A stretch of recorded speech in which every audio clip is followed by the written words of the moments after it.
మీ English మిమ్మల్ని వెనక్కి లాగుతున్నట్లు మీకు ఎప్పుడైనా అనిపిస్తుందా?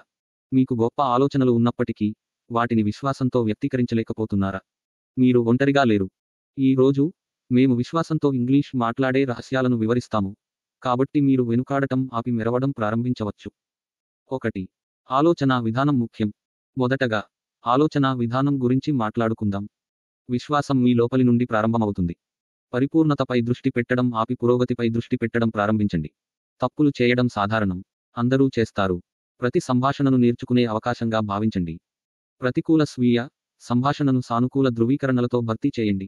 నేను దీన్ని చేయగలను అని మీతో మీరు చెప్పుకోండి. 2. సాధన, సాధన, సాధన.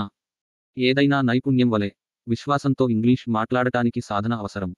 మరియు నేను స్థిరమైన, క్రమమైన సాధన గురించి మాట్లాడుతున్నాను. ప్రతిరోజు ఇంగ్లీష్ మాట్లాడటానికి అవకాశాలను కనుగొనండి. అద్దంలో మీతో మీరు మాట్లాడుకోండి. మీరు మాట్లాడేటప్పుడు రికార్డ్ చేయండి లేదా భాషా భాగస్వామిని కనుగొనండి.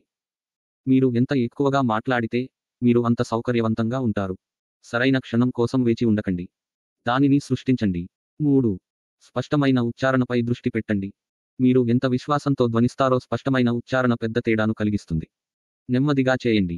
మీ పదాలను స్పష్టంగా ఉచ్చరించండి మరియు ఒత్తిడి మరియు స్వరానికి శ్రద్ధ వహించండి. స్థానిక మాట్లాడేవారిని వినండి మరియు వారి ఉచ్చారణను అనుకరించడానికి ప్రయత్నించండి. నిర్దిష్ట శబ్దాలను సాధన చేయడానికి మీరు ఆన్లైన్ వనరులను కూడా ఉపయోగించవచ్చు. 4. మీ పదజాలాన్ని విస్తరించండి. విస్తృత పదజాలం మిమ్మల్ని మీరు వ్యక్తీకరించడానికి మరిన్ని సాధనాలను అందిస్తుంది. అధిక ఫ్రీక్వెన్సీ పదాలు మరియు పదబంధాలను నేర్చుకోవడం ద్వారా ప్రారంభించండి.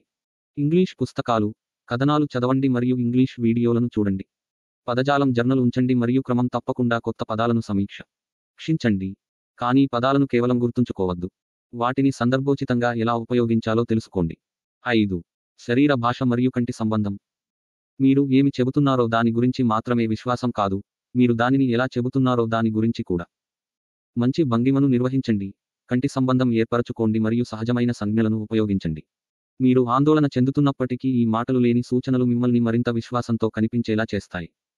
సారాంశం మరియు చర్యకు పిలుపు. కాబట్టి, గుర్తుంచుకోండి. ఆలోచనా విధానం, సాధన, ఉచ్చారణ, పదజాలం మరియు శరీర భాష. ఈ చిట్కాలను అమలు చేయండి, మరియు మీరు త్వరలో విశ్వాసంతో ఇంగ్లీష్ మాట్లాడుతారు. సబ్స్క్రైబ్ చేయడం, లైక్ చేయడం మరియు ఈ వీడియోను షేర్ చేయడం మర్చిపోవద్దు. విశ్వాసాన్ని పెంచడానికి మీకు ఇష్టమైన చిట్కాలు ఏమిటి? వ్యాఖ్యలలో నాకు తెలియజేయండి.